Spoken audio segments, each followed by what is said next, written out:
To paraphrase that well-known philosopher, Madonna, I felt like a Telford virgin touched with awe for the very first time. Find out about this and more on this week's Monday Matters from Gary's Stuff.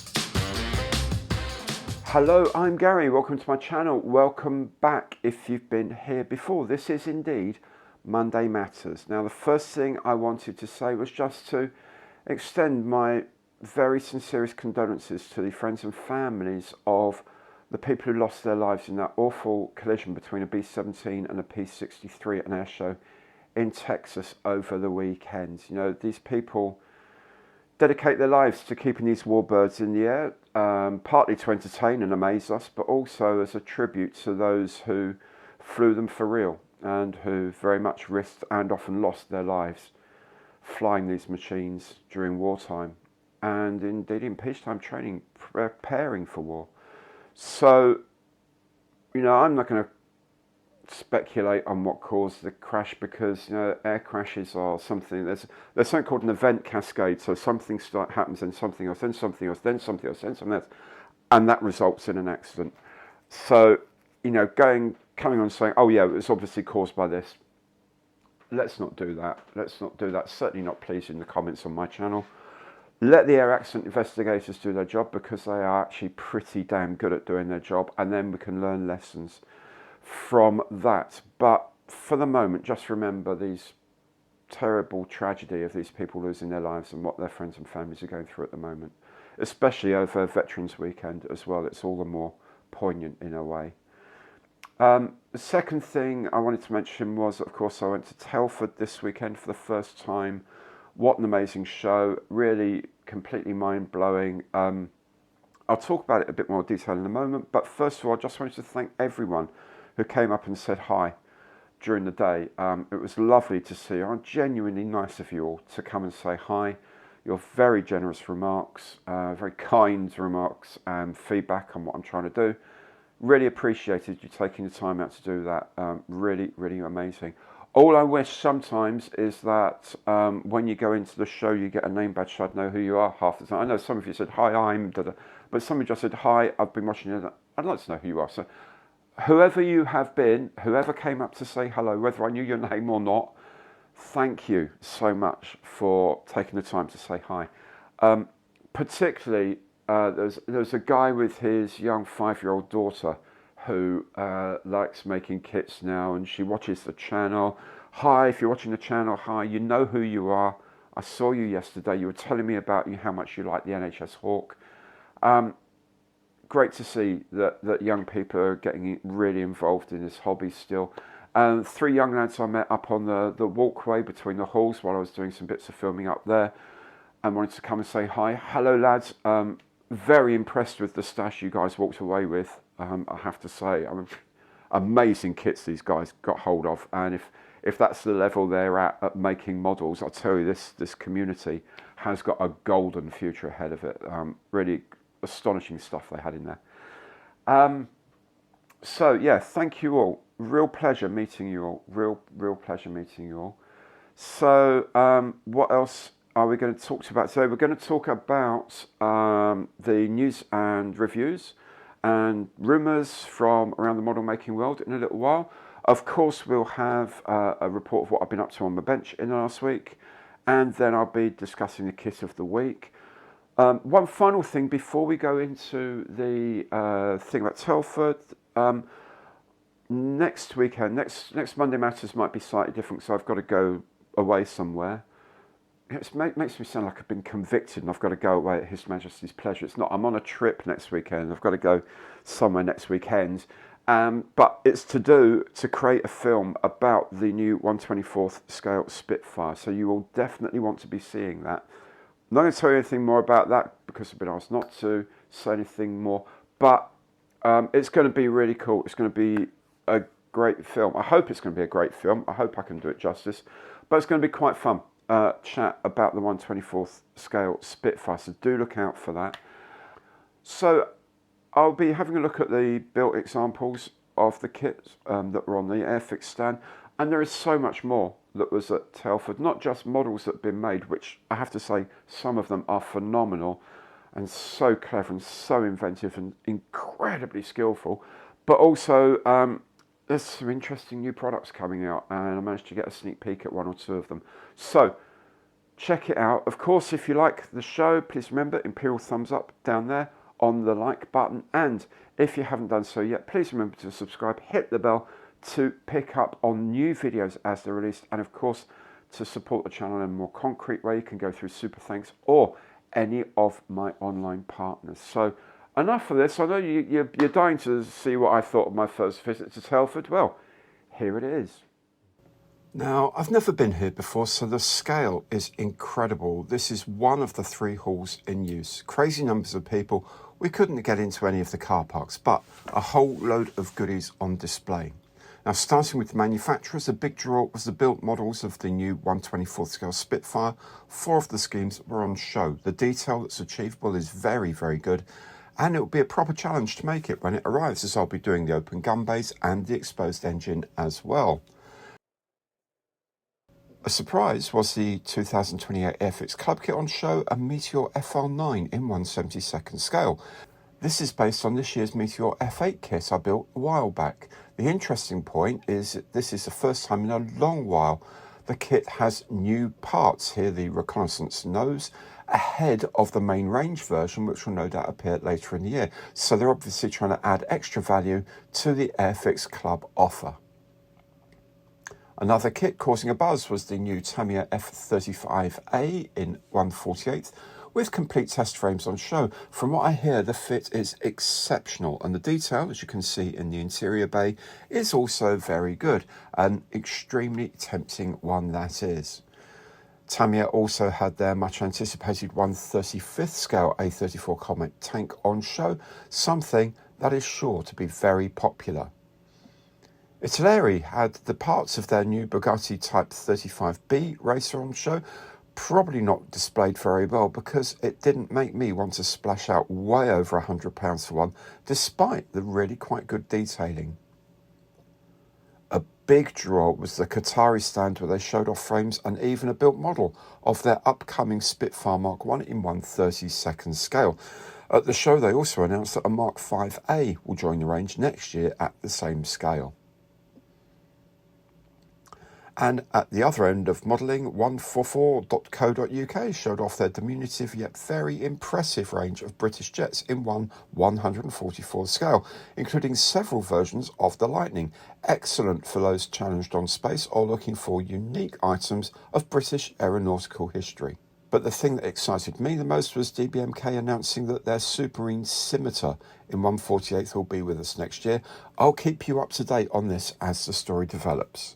A superb Dynavector vac form kit of the Scimitar was just one of the exhibits that caught my eye while I was walking around. Several one-type groups showed off their variety here with the F16 and next door with the F4. I really do quite like a Phantom. But what really caught my eye were displays of things like the largely forgotten prototypes over the years, and my favourite, the What If ranges. Some were better than others. I mean, a turreted Meteor, really? But a swing-wing naval Lightning caught my eye, as did a float-plane Supermarine Attacker. I mean, we do have a history of putting poor aircraft onto floats. I give you, for example, the float-plane Blackburn Rock. This clever display of Wellingtons included a nice cutaway, although the big bolt in the fuselage seemed a little over the top. The First World War enthusiasts showed off their skills in rigging work on biplanes, also some very fine figure groups and armoured cars. I'm just not really tempted to attempt the camouflage schemes. There are also some quite exquisite cars on show, such as this Porsche 917K and this Jaguar XKR9 Le Mans, and I found the displays of ships to be incredibly detailed, even at astonishingly small scales. And the show's certainly not short on humour. Is that a gun in your pocket? Yes, it's a 6-barreled cannon, to be precise. Hugely tempting were the numerous second-hand kit stands. you could end up spending some very, very serious cash very, very quickly here. So that's a quick look at the show. It was incredibly difficult to take it all in, but so very worth the visit. I will certainly be back next year. There we go. If I haven't been to Telford before, I was blown away by it. I was surprised how big it is, to be honest. I thought it would be about a third of the size it was. It's absolutely enormous. Met a lot of good people. I met my local IPMS group. So hoping to go and see them on Thursday night and maybe even join a local model group. How much fun would that be? You know, it might be the forum I need to go and do stuff just for me rather than for the channel, because pretty much everything I do each day, every day, is for the channel. So it might give me a little space to do a build for myself. Maybe that's where I'll build my 100 group Lancaster. I don't know. Anyway, enough of all of that. Let's see what else is making the headlines in the news and rumour from around the model making world.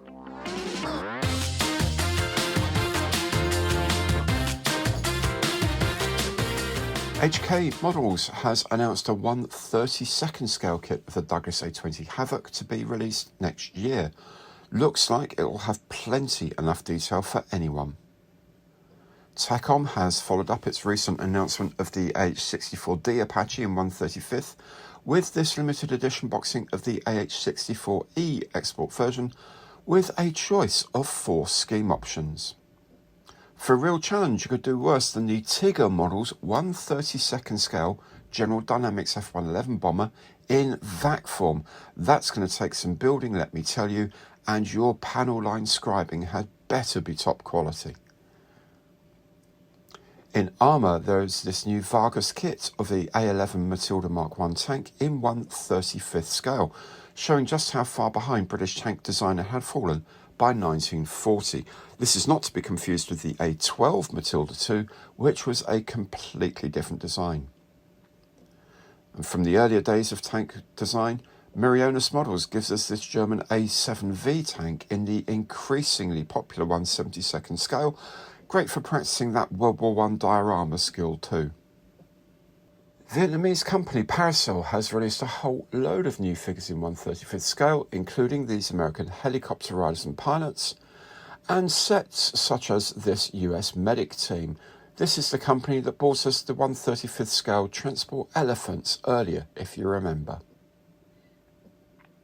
Evolution has also been busy with a range of figures from the 1943 Kursk campaign, both Soviet Army and German Army figures. And finally, in this Remembrance Weekend, a poignant duo from Scale 75, simply called Alice and Johnny. You can make up your own backstory.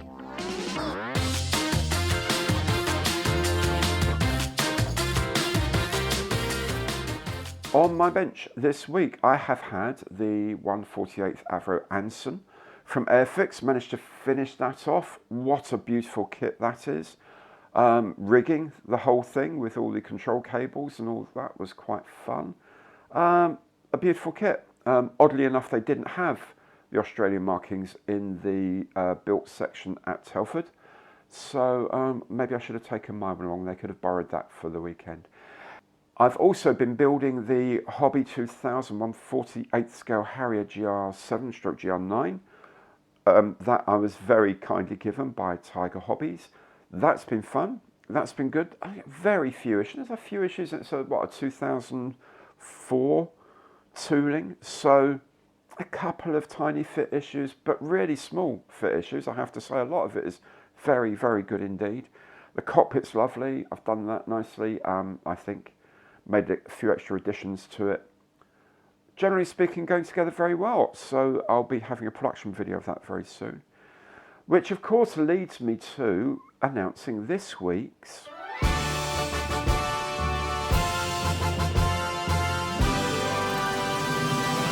kit of the week. Now, I'm in limbo slightly. I have to admit,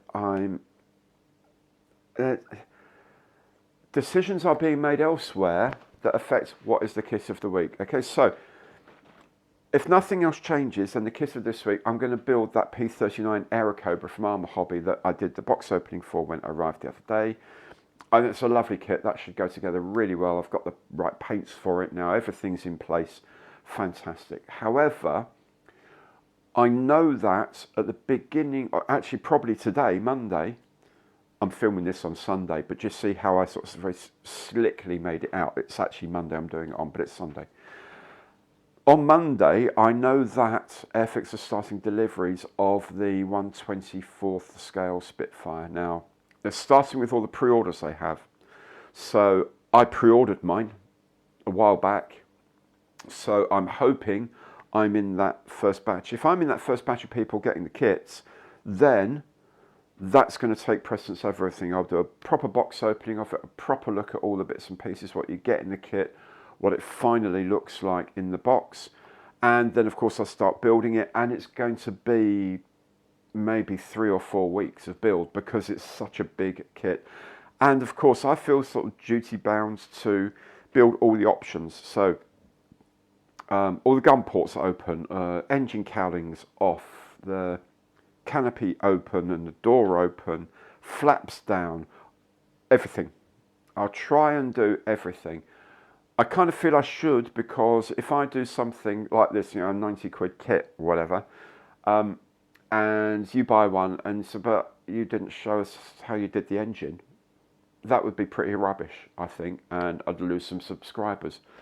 I'll do everything in chapters as well. So if you don't want to see how to do the engine because you're not going to do the engine, then you can jump out of it. If you really want to see what the engine build is like, then you can go and see that. And it will probably be 3 or 4 weeks of build. It's a long, old process. Now, I will put up, either yesterday when I did the filming, or today, I'll put up the 4 options on the community tag on my website to vote for which scheme I should finish this in, because obviously when I first start out I'm going to be just doing interiors and won't be worrying about exterior colour for a little while, but I'll put the poll up for a couple of weeks and you can decide then what scheme you'd like me to finish it in, and whatever scheme you guys choose, the majority choose, that's the one I will do of the 4 that I give you to choose from. So that'll be exciting. It'll be exciting for me. I hope it's exciting for you. If it is exciting for you, then do remember, subscribe to the channel and hit the bell to be notified of future videos. And if you like what you see, please remember, imperial thumbs up on the button below to let me know that you like it and let YouTube know that I like it. More importantly, do come back for more builds during the week. Do come back next week, about 8 or 9 days time, for the Spitfire special, and I'll see you next week for more Monday Matters. Thank you very much for watching. I'll see you next time.